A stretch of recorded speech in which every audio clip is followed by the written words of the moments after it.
How's it going, guys? Welcome back to the channel. Today we're gonna do a 5 things I do not like, I despise about my 2018 R1. Now on the R1, fundamentally it's a great bike, but there are a couple things, if I have to nitpick, that I absolutely cannot stand. The first thing on this bike, and this can be said about most leader bikes, but this one in particular, it is unreal, is the fuel economy. The fuel economy on this bike, guys, is atrocious. Just riding it around, it even partial throttle most of the time and occasional, spurts where you're going a little quicker. I struggle to get over 30 miles to the gallon. It is unreal how much fuel this bike eats through. It only has about a little over 4-gallon tank, so you can imagine fill-ups are quite frequent.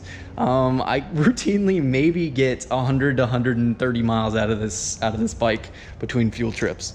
It's really bad. I had it tuned as well, and it's even worse now because from the factory, the bike actually runs, and all bikes for that matter run very, very lean for emissions purposes. So with the tune now, it's even worse, guys. It's actually terrible.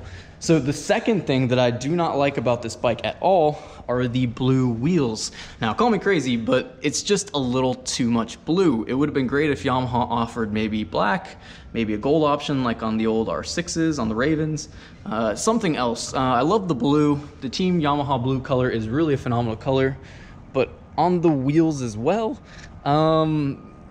it's not my favorite, especially since they get dirty very, very quickly. And when they do get dirty, it looks terrible. It looks like you just neglect this bike. It only takes a little bit of chain lube, throws around on the wheel, and it just looks atrocious. And if you've ever tried to clean a newer wheel from any manufacturer, let alone this one, you'll know that it's pretty difficult to get in here all these crevices and clean them out. Now the third thing that I do not like about this bike at all is the wheel adjuster setting for the settings on the bike.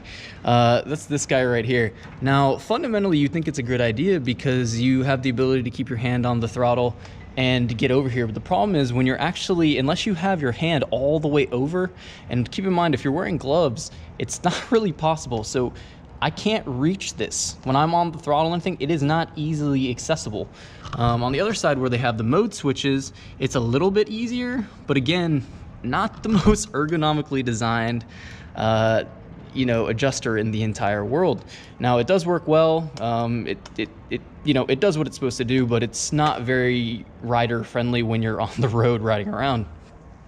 Now, the fourth thing that I do not like about this bike is the throttle snap on and off. Now again, like I said, I got this tuned, so it's not as bad, but on all Yamahas, they have on-off fueling characteristics that are not good, to say not good. Coming on the throttle when you're completely off, it's very jerky. It's very hard on the street, unless you have it in the most subdued riding mode and like a C mode or D mode, depending on what kind of Yamaha bike you have. It's very abrupt, it's very intrusive, and it's not enjoyable. It makes it very difficult to be very smooth on and off the throttle. You can get it easily fixed if you just tune the bike, send it to someplace like I did, Superbike Unlimited, great company. The bike runs like, how it should have from the factory now, but just one of those things you get with newer bikes, having Euro compliance tunes basically put on them from the factory. It makes it really, really difficult to ride the bike in stock form, in my opinion. Now, the last thing that I do not like at all about this bike, and granted, it's a sport bike, guys, like it's not going to be the most comfortable thing in the world, is this seat. This seat is so bad. There's no give in it, like at all. It's like sitting on cement. It's great for moving side to side on track and just being able to navigate around the bike. But beyond that, it's very, very uncomfortable. I find a lot of the time that the seat actually, the fit and finish is good around here, but on the sides, if you scoot up on the tank when you're putting your feet down, sometimes your leg can actually get caught on here, and it's quite bizarre. Again, easy fix probably, you know, just pick up another seat.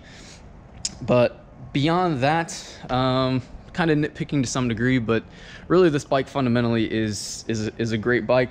However, you know, there's a couple things that I would definitely change from the factory.